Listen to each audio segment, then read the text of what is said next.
Okay, in the finals here against Whistling Bread. Would you like to play first? No.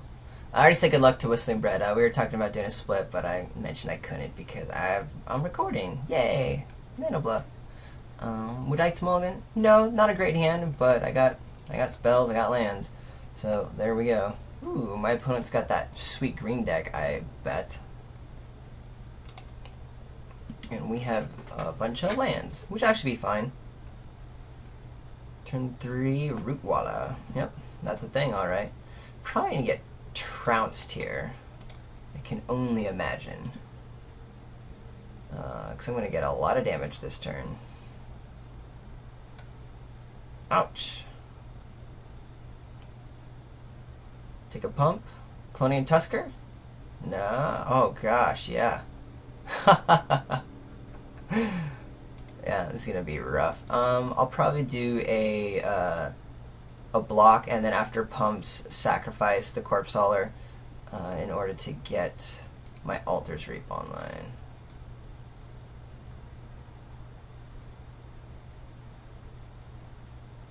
If they trade, that's actually great for me too. If my opponent's trying to not use the mana to pump for some reason, then that's fine.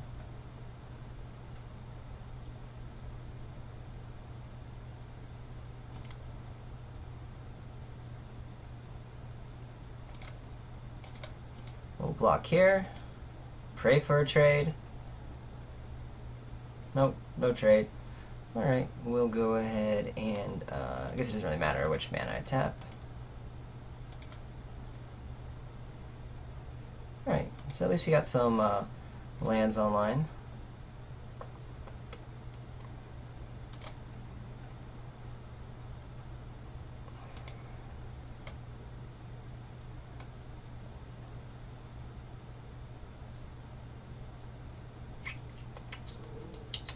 Trying to decide, do I want to just play the clone now?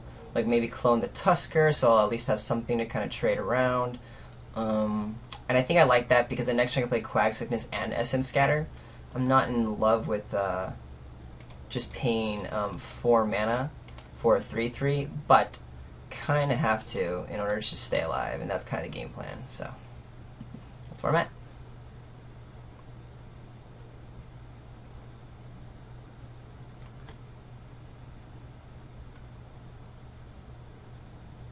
Into the Wild. Okay. I'll try to do a trade here.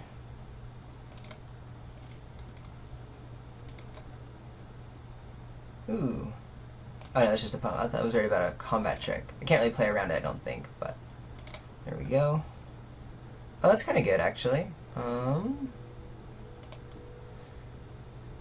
My opponent has 2 cards in hand, but is able to get some value going along those lines.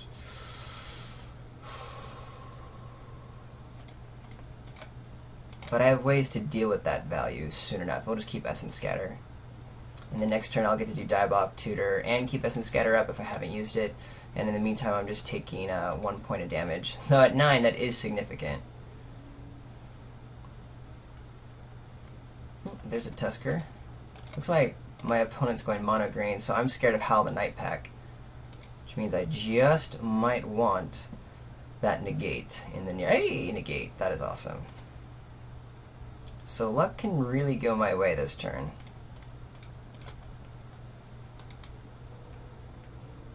Okay, what do I want? Opportunity is my go-to, right? But do I have time for Opportunity? Because that's going to be a 3-turn time before I can actually play something like that. Maybe I just want the Reaver, while my opponent doesn't have creatures that are relevant at the moment online. And with the sensory deprivation and stuff on board, yeah, I think I need to just get a threat online. Normally I'd go with Opportunity, but I'm so far behind I really need to start turning the tides a wee bit. So we'll go that route for now.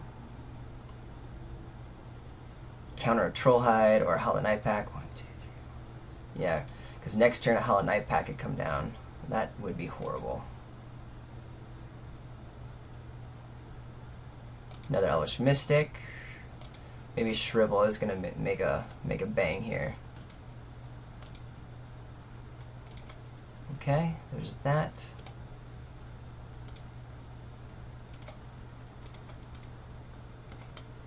Play the Reeves here. Keep negate up. See if we can't stabilize.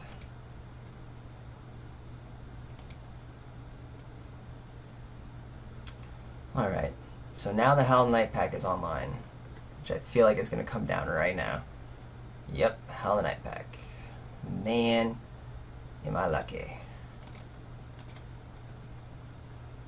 Cool. So that blanks my opponent's turn and allows me to kind of at least get rid of, one of these Elvish Mystics here. Still means the second Howl Night Pack can be very, very painful, but I gotta start turning this around. I assume there's a chump here, yeah. There's no way my opponent wants to dump another one down. Another Howl, though. I can get it.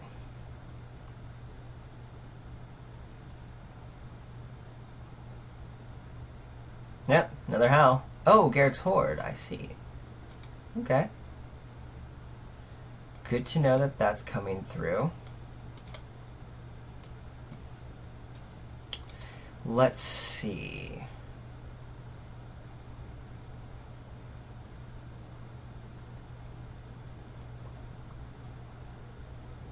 I could do double sensory deprivation, attacking with the Reaver, right?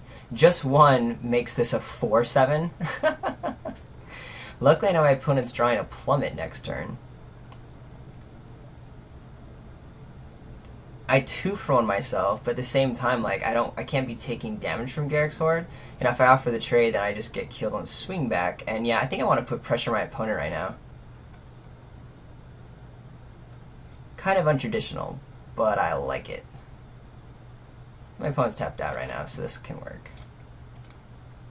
My opponent's like, really? And just getting the Reaver online is insane.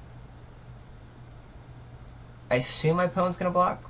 Could not, I suppose. Yeah. Which is what should happen. So I did a little 2-for-1 there. That's okay. With the 9 zombie down, pass the turn. My opponent had a Plummet, we know that. So there's a Plummet in hand. And a Deadly Recluse. Oof, that's going to suck. It's going to take out the Reaver and another Root Walla. Okay, and then now there's a Plummet in hand. So I need a Curse Spirit to get this job done. And for now, I'm just going to hold on back. That means the Reaver's going to end up chaining with the Root Walla, which sucks, but I can't really help that in any other way. And yeah, just F6 here. I would love to, but I don't want the Recluse to chain with the Reaver. I need it to kill the Root Walla. Whoa.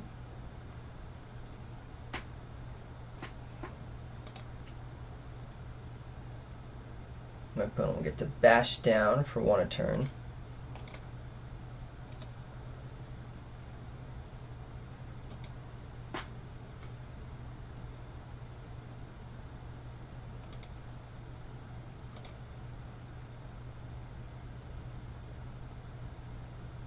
Ooh, Spore Mound.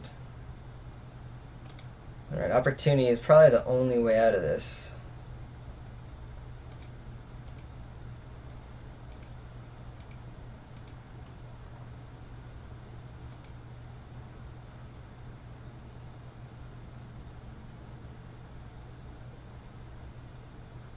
Enlarge. Alright, we'll just go ahead and concede here. Wow. Wow. Okay. Well, that was fun, though. That there's actual fighting chance. Definitely want to rest against Howl the Night Pack. Kind of thinking about Shrivel, too, with those 2 Elvish Mystics. That seems like a good game plan, right? Now, what's going to be kind of lame? Diabolic Tutor. That's just the first thing to come out anyway. My deck is not a Diabolic Tutor deck, and my opponent has a lot of big things that can be happening. Mark the Vampire could be good. There is a Plummet, so I'd have to be careful of putting that on, like a Trained Condor, which might be my natural inclination against a green deck. But with Plummet, that's an issue. Maybe I pull out the Ring Flesh. Or Sensory Deprivation. No, Sensory Deprivation is going to be pretty good against my opponent. Ugh, my creatures are so outclassed here. Mark's an option, but I actually think it's the ring flesh. Alright. Would you like to play first? No, despite my opponent wanting to go early. Hey, a Curse Spirit, that's going to be very good. No thanks. Alright, a little bit on the back burner, or the back foot here. There's that Elvish Mystic, of course. We saw 2 of them. And yeah, let's duress now.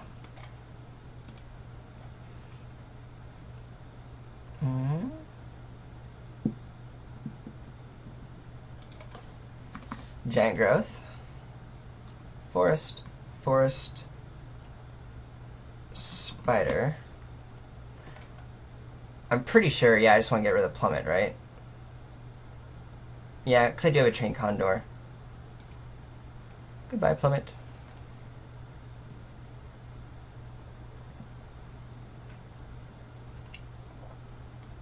Maybe we have a race on our hands. I doubt it, but maybe. Ouch for 1. Well, there you go. Now we know that one of those was a forest. We'll play the island, pass the turn. I'm surprised my opponent won a split just out of, my opponent's probably got, like, the sweet green deck, and it definitely looks sweet, yeah. I like your deck, Whistling Bread. Oh, Into the Wilds. Okay, getting that online early. Helps me breathe for a little bit.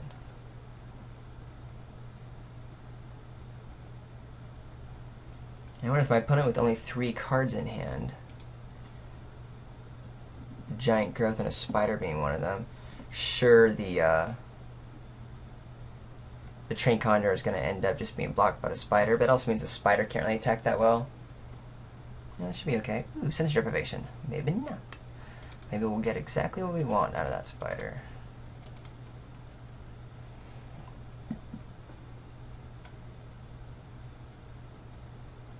I just need to draw things to deal with my opponent's late game plan, because this game's going late, and my opponent with Into the Wild is going to be able to draw into it. Could have been correct for me to try to go a little bit more aggressive in my build, but I don't think I even have that in my sideboard. So maybe a Spore Mound here? Oh, Giant Spider's coming down. Okay, that is a thing.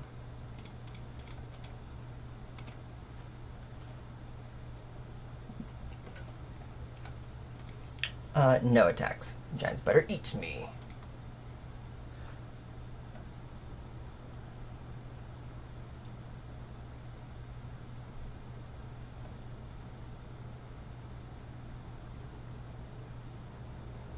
Enlarge. Ah, okay.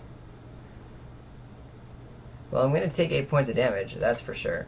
But I'm just going to use the Trained Condor, because the Giant Spider can eat that Trained Condor all day anyway. So there you have it. And the Cursed Spirit can actually be attacking through that.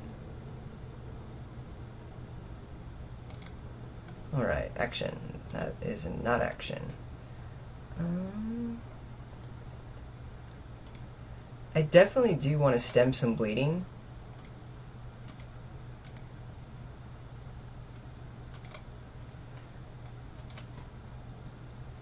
My opponent can get pretty aggressive and do 6 points of damage to me.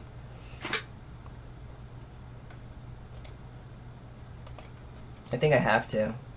I'm just a little worried about getting too low on life.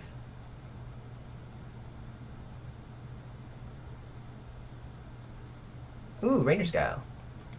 That's actually awesome. So my opponent has a Giant Growth in hand. We know that. Plus now, I'll just do the land, right?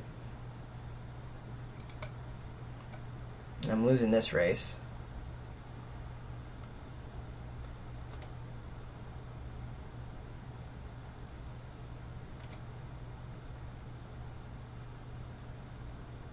Ooh, what a good card. Gotta love the Root Walla. Hey, Blood Baron. At least it's a card.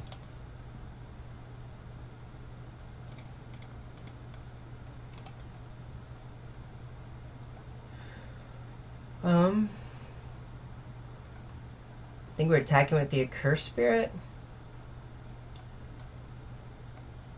Thing is that giant growth is gonna get me. It's gonna get me. Can I make my opponent use the giant growth some way, somehow?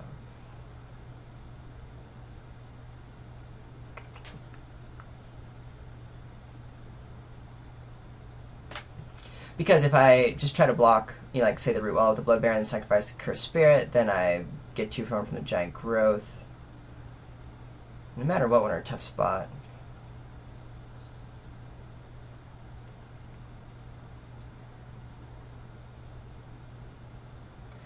It's just gonna get me anyway, right? I don't have a choice about that, do I? I think the only thing I can do actually is try to attack in and then hope for something better next turn.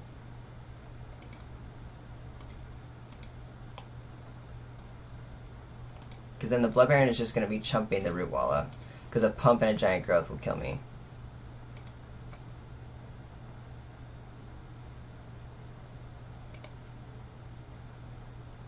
Don't see a lot of hope here. Gotta go there. My opponent can do 6 to me, if wanted. Knowing there's a giant growth means I'm just not going to do the sacrifice thing. Gets out of hand, but whatever. I mean, I'm pretty sure I'm dead anyway. And another root wall. Yeah, it's 2 lethal creatures. Plus a giant growth for a bunch of lethal creatures. Yep, that's it. GG, look, G's are there. GG's. I'll go ahead and concede for time restraints. And that is that. Congratulations. Well, thanks guys for watching. I'm Ryan from Mana Bluff. Check it out. Leave comments on YouTube and __RJH__ for Twitter. We'll see you next time. Adios.